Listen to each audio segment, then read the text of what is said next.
주사법 김용환이 알려드립니다. 시장 공략주 공개. 김용환의 주식 사는 법 주사법.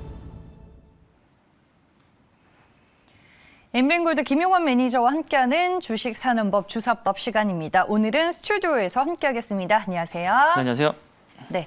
어제 오늘 이제 국내 증시 반등이 이어지고는 있습니다. 모르겠어요. 네. 근데 최근에 저는 이제 지수에 대한 기대감은 많이 내려놔서. 맞아요. 근데 또 뭐 삼성전자가 움직여주면 또 달라질 수도 있기는 하겠지만 네네. 전체적인 시장 포인트 어떻게 보고 계세요?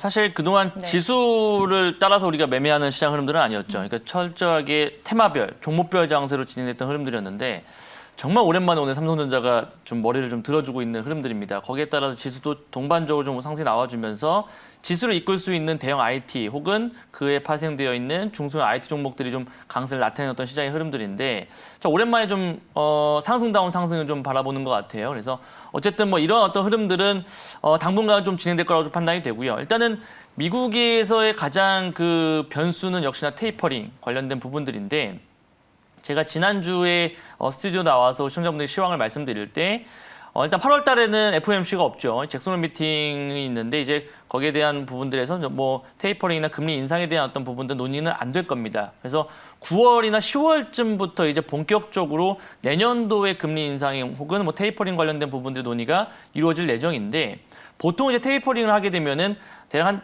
2달 정도가량의 시간이 걸리거든요. 그러니까 뭐 예를 들면 9월 달에 FOMC에서 테이퍼링 어느 정도 하겠다라고 얘기가 나오면 빠르면 올해 11월, 12월 달에 시작이 되는 겁니다. 그렇기 때문에 뭐 당장은 지금 8월 달에 들어와서 당장의 어떤 테이퍼링에 대한 공포감은 없을 거지만 그래도 우리가 좀 대비를 해야 된다고 좀 말씀드려보도록 하겠고요. 제가 지난주에 말씀드렸던 것처럼 우리나라 시장은 아직 한 달이라는 시간이 있습니다. 그러니까 8월 달 장이 좀 공포 심리가 좀 있을 수 있는 어떤 그런 장이 될 수도 있을 것 같긴 한데 아직 그래도 한 달이라는 시간이 있기 때문에 충분히 지수 대비 지수의 흐름들과 함께 또 종목별 대응 장세를 충분히 수행될 수 있는 장이니까요. 편안하게 한번 흐름도 지켜보자고 좀 말씀드려보도록 하겠고요. 일단 어제 같은 경우는 이제 미국 증시가 좀 혼조세였죠. 뭐 델타 변이 바이러스 확산과 함께 또 긴축 우려, 또 이제 연준 의장의 또 한 분이 테이퍼링에 대한 부분들을 10월 달에 할 수 있겠다라는 어떤 이런 발언들 때문에 사실 상승장을 좀 반납을 한 어떤 부분들이었는데 어쨌든 앞서 말씀드렸던 것처럼 테이퍼링에 대한 우려는 당장은 없을 거라고 봅니다. 그런데 한 10월 정도쯤에서 우리가 그때부터 좀 봐야 되는 부분들이니까 일단은 뭐 생각을 좀 해놓자고 좀 말씀드려보도록 하겠고요.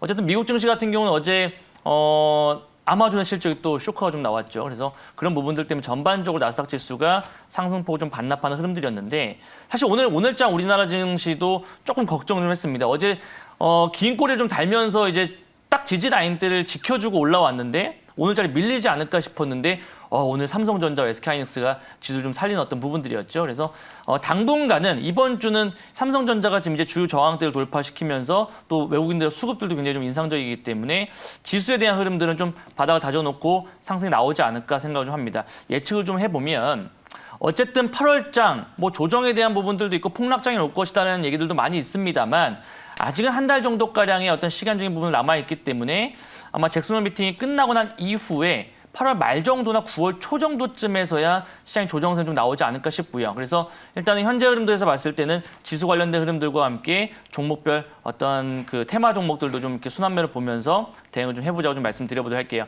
우리 개인 투자자분들이 좀 매매하시기 좀 편한 시장이 아직까지는 남아 있으니까요. 너무 시장에 겁내지 마시고 어떤 투자의 어떤 그 대응을 좀 해보셨으면 좋겠습니다. 네, 알겠습니다. 오늘 삼성전자 1% 넘게 오르고 있고요. SK하이닉스와 DB하이텍도 2에서 3%대 동반 상승세를 그리고 있습니다. 반도체 얘기로 그러면은 시작을 좀 해보도록 하겠습니다. 뭐 후공정 업체 그리고 소켓 업체들 뭐 특히나 ISC 같은 경우에는 그렇죠. 오늘 신고가 패턴이고 어제부터 대형 반도체주들까지 움직임이 심상치는 않습니다. 네. 반도체 관련주들은 어떤 관점으로 지금 봐야 될까요, 그러면? 일단은 삼성전자, SK하이닉스가 가야 되겠죠. 근데 일단은 그동안에는 뭐 실적에 대한 선반영과 어떤 삼성전자도 마찬가지로 뭐 실적에 대한 피크아웃의 논란들이 분명히 있었던 부분들인데 사실 이러한 이유는 뭐냐면 또 이제 하반기로 갈수록 메모리 반도체 가격에 대한 어떤 우려감 이런 부분들이 사실은 시장에 좀 반영된 어떤 모습들이었습니다. 근데 맞죠. 실적이 잘 나왔는데 주가가 부진했었던 게 메모리 반도체 사이클이 고점을 찍고 하락할 그렇죠. 것이다라는 우려감 때문이었나요? 그것도 있고 네. 사실 이 코로나 팬데믹 이후에 주가가 이미 어느 정도 선반영이 돼서 움직였던 것들이 있었기 때문에 사실 이 삼성전자가 거의 10만 원 근처까지 갔다가 내려놓았던 부분들에서 거의 지금 한 7개월 정도가량을 지금 실적에 대한 부분들의 부재로 인해 사실 조정세가 나오고 있는 흐름들인데 어쨌든 여러 가지 이유들로 인해서 그동안 힘을 못 썼던 부분들이었는데 오늘 정도의 상승 정도라고 본다라고 하면 굉장히 좀 타이밍도 좀 정확한 게 뭐냐면 지수가 거의 딱 지지 라인대를 어저께 지지를 해준 자리에서 사실 삼성전자가 어저께 조금만 더 올라줬다라고 한다면 지수는 더욱더 좀 슈팅이 나왔겠다라고 생각을 했었는데 오늘 자리에서 이제 지지 라인대에서 삼성전자까지 올라오는 흐름들을 보니까 일단은 이러한 어떤 흐름들은 좀 지속적인 가능성이 좀 높겠다고 좀 판단이 되는 부분들이고요.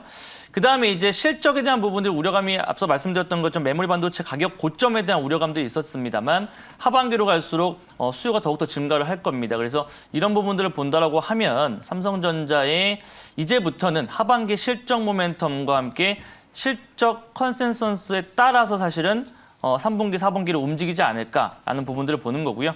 사실 삼성전자로 우리가 수익을 정말 서프라이즈하게 내지는 못할 거예요. 왜냐하면 좀 큰 종목이기도 하고 좀 어느 정도 올라온 자리들이기 때문에 이 삼성전자에 파생되어 있는 중소형 어떤 IT 종목들이 있잖아요. 네. 뭐 예를 들면 심텍 같은 종목들도 있을 거고 뭐 앞서 말씀해주신 ISC 같은 이런 종목들이 있을 텐데 어쨌든 그런 종목들이 이제 같이 끌고 가는 장세가 좀 진행되지 않을까 싶습니다. 따라서 일단은 대형 IT, SK하이닉스, 삼성전자를 바라보기보다는 일단은 밑기둥에서 어느 정도는 받쳐주는 역할만 할 거예요. 삼성전자, SK하이닉스는. 근데 이제 그 뒤를 따라가는 코스닥 쪽에서의 이런 어떤 중소형 IT 반도체 장비 혹은 소재 관련된 종목들을 공략하시는 것이 좋은 어떤 투자 전략이지 않을까 좀 말씀을 드려보도록 하겠습니다.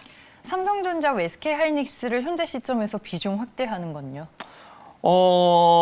기간을 얼마만큼 두고 하느냐에 따라 좀 다를 것 같아요. 그러니까 나는 완전히 장기적인 투자자야. 난 삼성전자를 투자를 해서 배당도 받고 그다음에 연말까지 가서 좀 끌고 갈 수 있는 투자자라고 한다면 지금 자리 사실은 뭐 8만 원 초반인데요. 이게 뭐 그렇게 높은 자리는 아닐 것 같아요. 그러니까 앞서 말씀드렸던 것처럼 메모리 반도체 가격 고점 논란에 대한 부분들은 이제 선반영이 된 부분들이거든요. 그렇기 때문에 이제부터는 하반기로 갈수록의 실적을 또 보고 가는 부분들이기 때문에 사실 그런 부분들을 본다라고 하면 중장기적 모멘텀은 살아있을 수 있다. 하지만 여기서 우리가 또 중요한 포인트가 있잖아요. 네.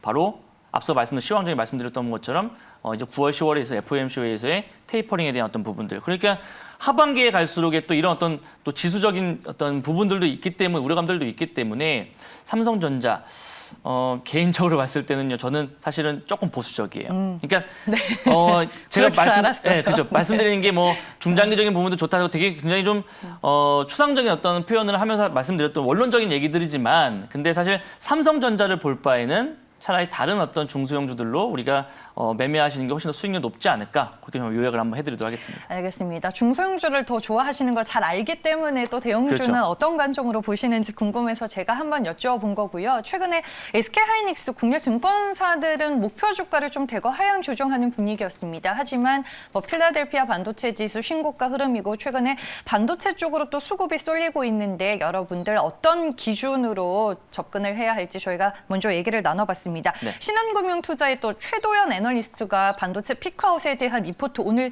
64페이지짜리 자료를 내놨으니까 한번 꼼꼼하게 읽어보시는 것도 큰 도움이 될 것 같습니다.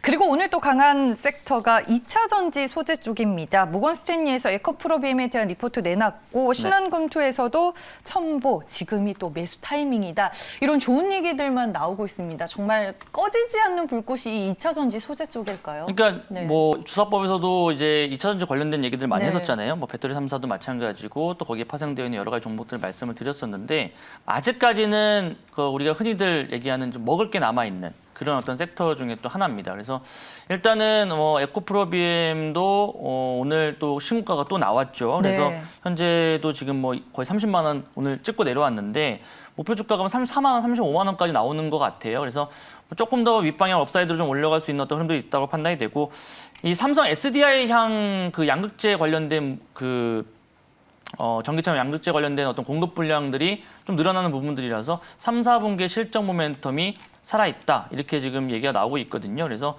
뭐 아직까지는 에코프로비엠 같은 이런 종목들도 상승력이 있는데 사실 지금 자리에 좀 들어가기에는 여기서 좀 올라가면 한 10% 정도가량의 업사이드가 있거든요. 근데 그 10%를 우리가 수익을 내기 위해서 지금 이격도가 벌어진 자리에 들어가기에는 조금 부족한 부분도 있다고 좀 판단이 되고요. 차라리 본다라고 한다면 첨보나 이런 종목들이 오히려 좀 괜찮지 않을까. 그러니까 이것도 마찬가지예요.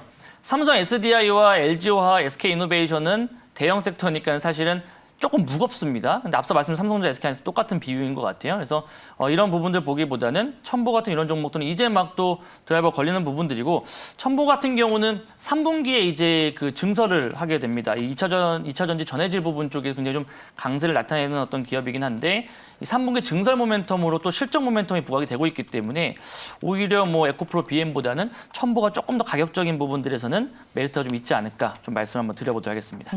네, 알겠습니다. 오늘 시작에서 핫한 두 섹터 저희가 먼저 정리를 해봤고요. 이제 종목 리뷰하면서 오늘의 공략주 잠시 후에 만나보겠습니다. 조화제약과 큐라클이 네. 오늘 주가 분위기가 상당히 좋네요. 조화제약 어저께 시청자분들 말씀드릴 때 네.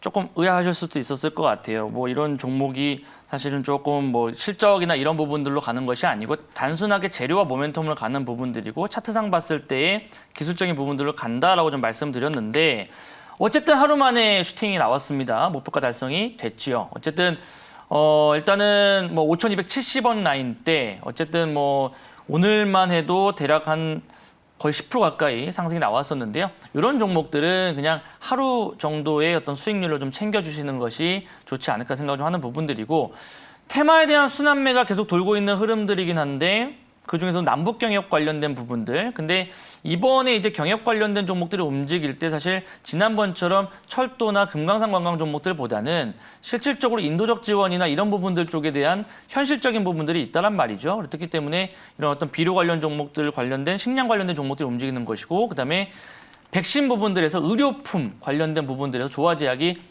과거에도 북한에 좀 지원했던 그런 경험들이 있기 때문에 그런 테마에 엮여있는 종목이라고 좀 말씀드렸습니다. 어쨌든 오늘 자리에서 일단 뭐 슈팅이 나와주면서 가볍게 일단은 목표가 라인들을 달성이 됐거든요. 그래서 수익 내신 분들 축하드리는 말씀드려보도록 하겠고요.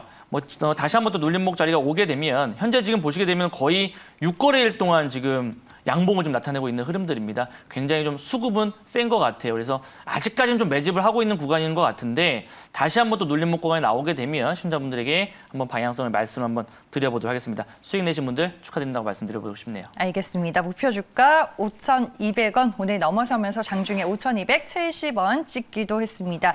큐라클도 뭐 기존 목표 주가까지 계속 유지인가요? 그렇죠. 그러니까 네. 큐라클도 제가 소개시켜드리고 나서 사실 주가가 고점을 살짝 넘어갔다가 밀리고 어제까지 밀렸어요. 그러니까 만약에 제가 드렸던 가격 라인대에서 매수하신 분들이라고 한다면 하루 만에 한 마이너스 10% 정도까지 밀렸던 부분들이었거든요. 근데 제가 어제 시청자분들에게 말씀드렸던 게 뭐냐면 사실 이런 종목들은 변동성이 굉장히 크기 때문에 제가 손절 라인 때도 쫙 밑에다 잡아놨어요. 그러니까 그만큼 지금 이 큐라클이 갖고 있는 모멘텀 대비해서 수급에 대한 매집 물량들이 아직까지는 매집이 안 돼 있는 듯한 느낌이 좀 들거든요. 유통 물량 대비해서. 그래서 아마 위아래로 굉장히 흔들 겁니다. 근데 제가 어제 시청자분들에게 오히려 뭐 지금 자리는 홀딩 전략이 좀 맞다라고 좀 말씀을 드렸고, 뭐 매도할 전략은 아니라고 말씀드렸었는데 오늘 자리에서 지금 13.9%, 한 14%까지 또 슈팅이 나왔어요. 그러니까 다시 한번 4만 원 라인 때 한번 건드려줬는데 뭐 지금 현재 라인 때는 뭐 꼬리를 달고 내려오고 있습니다만은 추세가 아직 살아 있습니다. 그리고 직전 고점 라인 때를 돌파한 이후에 양봉으로 오늘 거래량이 이미 전일 거래량을 넘어가는 어떤 흐름들이기 때문에 충분히 추가적인 상승 기대해 볼 수 있다고 판단이 되고요. 목표가를 제가 이 종목 5만 원 말씀을 드렸습니다. 네. 뭐 일단은 불가능한 수치는 아닐 거라고 판단이 되고요. 동사가 갖고 있는 신약 파이프라인이 한 7개 정도 되는데 당장 3분기 때부터 나올 수 있는 것들이 한 2개 정도가 있습니다. 그리고 3분기 때의 어떤 이런 그 당뇨병성 망막증 관련된 치료제 관련된 부분들이 기술 이전 라이센스 아웃에 대한 또 기대감이 분명히 있거든요. 이거는 뭐 그냥 뭐 뇌표셜이 아니고요. 실질적으로 기사에 나왔던 또 이 대표이사가 이 매일경제TV에서 나와서도 좀 얘기를 했던 부분들도 있기 때문에 3분기로 하반기로 갈수록의 신약 모멘텀은 분명히 그런 기술 수출 관련된 모멘텀이 있을 거라고 판단이 됩니다. 그렇기 때문에 이런 부분들에 따라서 지금 자리는 약간의 변동성이 있을 수는 있어도 한번 우직하게 좀 버텨볼 만한 그런 종목이지 않을까 싶고요. 이런 종목들 몇 가지 많이 봤었거든요. 과거에도 뭐 매드팩토도 그랬고 제가 예전에 말씀드렸던 박셀바이오도 저희도 한번 크게 수익을 냈던 경험이 있지만 어쨌든 그런 종목들이 이러한 어떤 파이프라인을 갖고 있으면서 그게 하나하나씩 이제 나왔을 때 무상증자도 하면서 이렇게 올라갔던 경험들이 있었기 때문에 큐라클 한번 기대를 한번 해보고요. 어쨌든 목표 라인 때 5만 원 라인 때 잡고 저는 한번 대응을 한번 해보도록 하겠습니다. 네, 알겠습니다. 큐라클 목표 주가 5만 원이면 좀 투자 기간도 어느 정도 생각을 하신 것 같아요. 그렇죠. 그러니까 저희가. 지난번에 바이브 컴퍼니도 사실 투자 기간을 좀 길게 보고서 5만 원 라인 때 드렸었는데 네. 한 일주일 만에 올라갔었잖아요. 그러니까 뭐 그거는 사실 예측할 수 있는 부분들은 아니지만 어쨌든 동사가 갖고 있는 성장 모멘텀 대비 현재 주가는 좀 저는 싸다라고 판단되는 부분들이니까 네. 지켜보자고 좀 말씀을 드려보도록 하겠습니다. 알겠습니다. 매수하고 나서 좀 이틀 밀려가지고 사실 그랬는데. 욕을 많이 먹었어요. 네. 근데 그랬는데. 어쨌든 네. 오늘 뭐 슈팅이 나왔으니까 네. 짧게 보신 분들은 뭐 오늘 뭐 매도 처리하셨겠죠. 근데 저는 뭐 한번 5만 원까지는 한번 우직하게 한번 가져가 보도록 하겠습니다. 알겠습니다. 홀딩에 대한 전략 다시 한번 점검을 해봤습니다. 이제 본론으로 들어가서 오늘의 공략주 만나야죠. 네, 사실 네. 이 종목을 우리 시청자분들에게 소개를 한번 시켜드리고 싶은데, 그러니까 지금의 어떤 흐름들을 봤을 때 신규 상장 종목들에 대한 강세, 뭐 이렇게 나오고 있는 흐름들이고요. 그 중에서도 미래에 대한 성장 모멘텀이나 성장성 있는 종목들이 위아래로 흔든다 하더라도 결국에는 목표치까지 갑니다. 그러니까 이런 부분들에서 시장에서는 이런 관련 종목들에 대한 순환 매들도 빠르게 돌고 있는 부분들인데, 오늘 이 종목 우리 시청자분들에게 한번 소개를 시켜드리고요. 사실 지난번 소개를 시켜드렸던 종목이기도 합니다. 근데 매수가 불발돼서 사실 매수를 못했던 종목인데 오늘 그냥 과감하게 매수 한번 해보도록 할게요. 현재가 17,150원 저는 그냥 바로 매수하겠습니다. 바로 라이프 시멘틱스 매수 한번 해보도록 할게요. 한번 소개해 주셨던 종목이지 않나요? 그때 한번 이제 공격적으로 좀 매수를 했다면 목표가 달성됐었는데 그때 사실 좀 주춤거렸어요. 그래서 매수가 좀 깔아놨었는데 달성을 못하고 그대로 그냥 또 목표가 달성이 돼버렸던 거죠. 근데 오늘자리에 다시 한번 말씀드린 이유는 뭐냐면 어쨌든 1차적인 상승이 한번 나온 이후에 돌아나가는 어떤 패턴이기 때문에 동사 같은 경우는 한번 지금 자리 좀 약간 올라온 자리긴 합니다만은 한번 공격적으로 저는 한번 매수를 한번 해봐도 되지 않을까 해서 현재가 한번 매수를 한번 해봤습니다. 일단은 동사 같은 경우에 투자 포인트 한번 말씀을 드려보도록 할게요. 디지털 뉴딜 많이 들어보셨죠? 그러니까 정부에서도 이제 이와 관련되는 부분들로 5년간 대략 47조 원 정도가량의 자금을 투입을 하는데 거기에 이제 인공지능 AI라든지 그다음에 메타버스 쪽에 대한 투자를 좀 진행을 한다고 합니다. 거기에 관련된 또 하나의 어떤 그 투자 포인트가 될 수 있다고 판단이 되고요.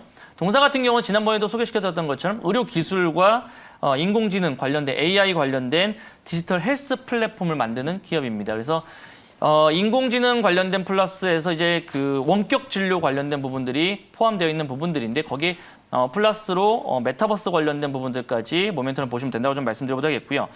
어쨌든 이 디지털 헬스 플랫폼 중에서 라이프 레코드라는 어떤 부분들로 바탕을 해서 이런 관련된 의료 데이터를 분석하는 기업입니다. 그래서 아마 조만간 이제 그 원격 진료 관련된 어떤 이슈들과 함께 이 법안 처리나 이런 것들도 좀 빠르게 진행될 거라 판단이 되고요. 또 이제 유력 대권 주자들의 어떤 부분들 정책에서도 포함이 될 가능성이 높다고 보여집니다. 지금 코로나 시대로 인해 사실 이 원격 진료 관련된 원격 의료 관련된 부분들의 필요성이 굉장히 대두가 되고 있는 부분들이죠. 그래서 이런 관련 종목들이 좀 많이 좀 상승이 나오는 부분들인데 이 라이프 시멘틱스가 이제 인공지능과 이제 메타버스 쪽과 연결되어 있는 부분들이라서 시대적인 흐름에 좀 맞지 않을까 좀 말씀 한번 드려보도록 하겠습니다. 따라서 일단은 뭐 이런 어떤 코로나 이후에 비대면 진료 관련된 부분들에서 원격 진료 관련된 좀 대장주 역할을 할 수 있는 그런 종목을 판단이 되고요. 사실 과거에는 원격 진료, 원격 의료 관련 종목은 인성 정보라든지 그다음에 뭐 비트컴퓨터 같은 뭐 이런 종목들이었다고 한다면 이 라이프 시멘틱스가 이제 신성 종목으로서 어떤 그런 바통을 좀 이어가지 않을까 좀 말씀 한번 드려보도록 하겠습니다. 자, 차트 한번 보여주시죠. 일단은 뭐 신규 상장 종목들의 어떤 테마적인 부분들이 이루어지고 있는 흐름들 속에서 앞서 말씀드렸던 큐라클도 마찬가지고요. 그다음에 제가 계속 말씀드렸던 뭐 이런 관련된 신규 상장 종목들에 대한 어떤 강세가 나타나고 있는 흐름들인데 라이프 시멘틱스도 역시나 신규 상장 종목 중에 하나고요. 일단은 이 자리를 한번 보시게 되면은 직전 고점 라인대를 한번 그 돌파를 여기서 한번 진행을 됐다가 대량 거래가 한번 발생이 됐죠. 근데 제가 지난번에 시청자분들에게 말씀드렸던 자리가 이런 자리였습니다. 근데 제가 조금 밑에서 하단에서 좀 매수를 하다 보니까 매수가가 안 걸렸었던 부분들이었는데 다시 한번 이제 한번 1차 상승이 나온 이후에 눌렸죠. 누르고 나서 재차 다시 이제 5일선 라인대로 회복하는 모습들. 그러니까 단기적인 어떤 이평선 라인대를 좀 회복하는 모습이기 때문에 오늘 거래량까지도 동반되고 있는 흐름들이죠. 그래서 충분히 2차 상승의 출발점을 한번 볼 수 있지 않을까 좀 말씀드려보도록 하겠고 오늘 직전 고점 라인대 좀 돌파를 하고 있습니다. 그죠? 그래서 일단은 뭐 현재 구간대에서 제가 봤을 때는 뭐 일단은 16,000 초반 라인대만 좀 지켜주면 동사 같은 경우는 충분히 윗방향 추가 슈팅이 좀 나올 수 있지 않을까 좀 말씀 한번 드려보도록 하겠습니다. 제가 사실 목표 라인대 18,000원을 좀 말씀을 드렸었는데 뭐 일단은 18,000원까지 한번 볼게요. 일단 지금 자리에서 조금 올라온 방송 중에 좀 올라온 부분들이 있어서 18,000원 말씀드리는데요. 1차 목표가 18,000원이고 18,000원이 돌파가 되면 비중 절반 정도 매도를 하고 그다음에 목표 2차 목표가는 2만 원까지 한번 바라보도록 하겠습니다. 어쨌든 시장이 안정화가 되고 있는 상황들 속에서 테마들도 순환매가 좀 빨리 도는데 그중에서도 신규 상장 관련된 종목들의 테마가 저는 좀 유망해 보입니다. 그 중에서도 이제 미래에 대한 먹거리가 있는 테마들, 그러니까 앞서 말씀드렸던 큐라클이나 이런 것들도 이제 신약 개발에 대한 기대감도 있다고 한다면 라이프 시메틱스 같은 경우는 이제 원격 진료에 대한 정책적인 부분들과 함께 시대적 흐름 메타버스와 또 연관성 있는 부분들이니까 목표가 한번 18,000원, 2만 원까지 한번 말씀을 한번 드려보도록 하겠습니다. 손절 라인 때는 좀 밑에 잡을게요. 13,000원 라인 때를 좀 잡아보도록 할 텐데 이 13,000원 너무 미치네요. 일단은 조금 올려서 14,000원 라인, 14,000원 라인대를 한번 잡아보도록 하겠습니다. 14,021선 이제 올라가는 부분들이기 때문에 손절 라인대 14,000원 잡고요. 목표 라인대 18,000원 라인대 잡아보도록 하겠습니다. 네, 알겠습니다. 라이프 시멘틱스 재공략하자라고 오늘 얘기를 해주셨습니다. 가격 전략 다시 한번 정리를 해보도록 하겠습니다. 네, 오늘 17,150원에 매수가 됐고요. 목표 주가는 18,000원, 1차 목표 주가입니다. 2차 목표 주가 2만 원까지 오늘 살짝 언급해 주셨고요. 손절 가격 14,000원입니다. 네, 이렇게 해서 스튜디오에서 함께한 엠빈골드 김용환 매니저였습니다. 내일은 화상 전화 연결로 또 만날게요. 고맙습니다. 감사합니다.